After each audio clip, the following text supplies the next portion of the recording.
Hello and welcome to Athavan News. It is 12 March 2016 and this is the Raja Mayuran with the news highlights of today's English dailies. To open the show, the headline of Daily Mirror says 5 charred bodies found in charred van.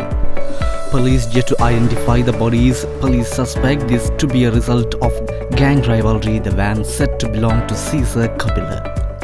5 bodies charred beyond recognition were found inside a charred van which was parked in a deserted area at Buchampula in Dangathuva last morning, police said. The magisterial inquiry was held by Maravilla Additional District Judge Pazan Amarsinga. Meanwhile, Police Chief N.K. Ilangakon handed over the investigation to the CID. Another news says Venerable Uduve Dhammaloka granted bail. The Venerable Uduve Dhammaloka Thera was yesterday granted bail by the Colombo Additional Magistrate considering the special circumstance of his having to attend the funeral of Asgiriya Chapter Mahanayaka, the Most Venerable Galagama Attadasi Thera. He was released on bail with 3 sureties of rupees 6 million each. The news says Duminda ready to plead guilty. Former UPFA MP Duminda Silva's lawyer yesterday informed the Colombo Chief Magistrate's Court that his client was prepared to plead guilty and end the 3 ongoing cases filed against him by the Bribery Commission on charges of failing to declare his assets in 2011, 12 and 13. Another story says woman killed, husband injured in shooting at Savanagala. A 47-year-old mother of 3 children was killed and her husband injured when they were shot while asleep in their home at Heburgala in Savanagala yesterday. The police identified the deceased as Mahagamage Lakshmi, a resident of Track 700 in Heburgala, and her husband as Vidhanage Chandradas.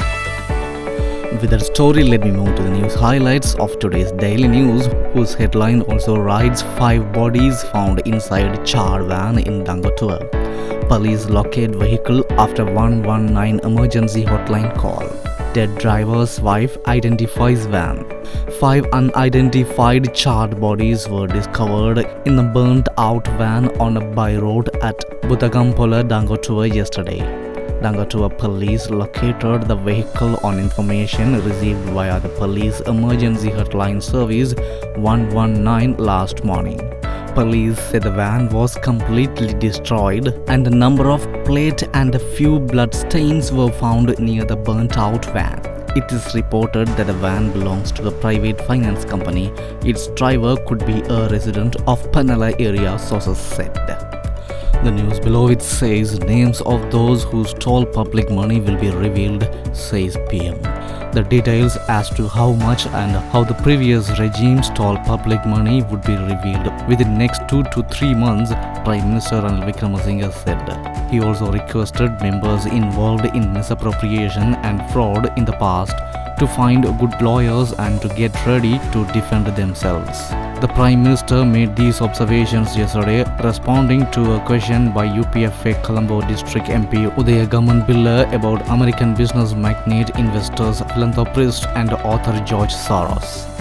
Another news says former LTTE cadres call off hunger strike.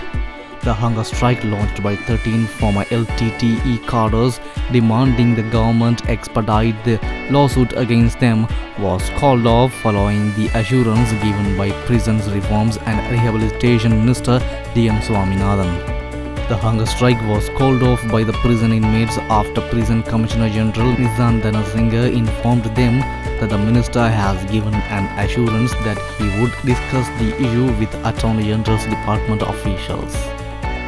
Here the news says March 13 declared Day of National Mourning.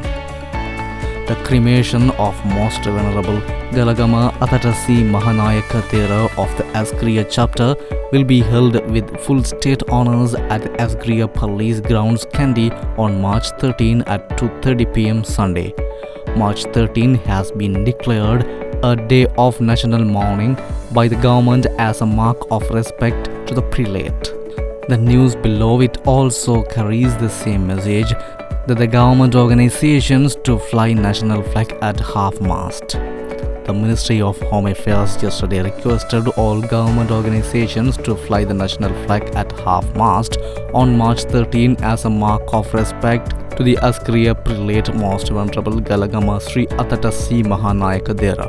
With that story, let me have a quick glance on the news highlights of today's Ceylon Today, whose headline says, Under World Mass Killing, 5 charred bodies in gutted van. 5 unidentified charred bodies were discovered inside a burnt-out van Dangotua yesterday, Dangotua police said. Police located the vehicle on directions received via an anonymous 119 call yesterday morning. All 5 bodies were charred beyond recognition, one on top of another in the back seat, police said. The news below it says, Reprieve for Champika, cops drag feet in hidden run case. Colombo Additional Magistrate Chandana Kalansuriya yesterday asked Velikada Police why they had failed to secure cell phone records and CCTV camera footage of the accident in Rajagiriya almost a fortnight ago, in which Minister Patali Ranavaka is alleged to have been directly involved. A young motorcycle rider was seriously injured in the alleged hit-and-run incident. Another news says all parties to decide on LG polls. Prime Minister Ranil Wickremesinghe told Parliament yesterday that there were no legal provisions to hold local government elections until a solution was found to inequalities which could creep into legislation relating to delimitation of wards. The story says Chinese hackers rob a US Fed bank, money traced to Colombo casinos. The Bangladesh Central Bank lost $100 million from the Federal Reserve Bank of New York, believed to be a result of hacking activity by an unidentified group of individuals. The central bank puts the blame on the Fed for lack of security, making it possible for hackers to break into the system and steal the money. The New York Fed, on the other hand, claimed that there is no evidence of any attempt of hacking to its system. The news beside it says Port City project may proceed, pending joint venture agreement. The Ministry of Development Strategies and International Trade announced yesterday that following discussions in Beijing and Colombo, the government of Sri Lanka and China Harbour Engineering Co. Limited have agreed to recommence the Port City project. The project will now be taken forward by a joint venture company to be established between the GOSL and CHAG. And the story says 4 new deputy ministers soon.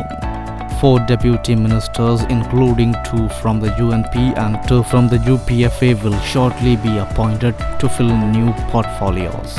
The UNP deputy ministers are from Kaluthura and Kurunagala, and the 2 from the UPFA are from Badula and Goal. With the story, I wind up today's newspaper highlights. Join us tomorrow too. Have a nice day. Goodbye.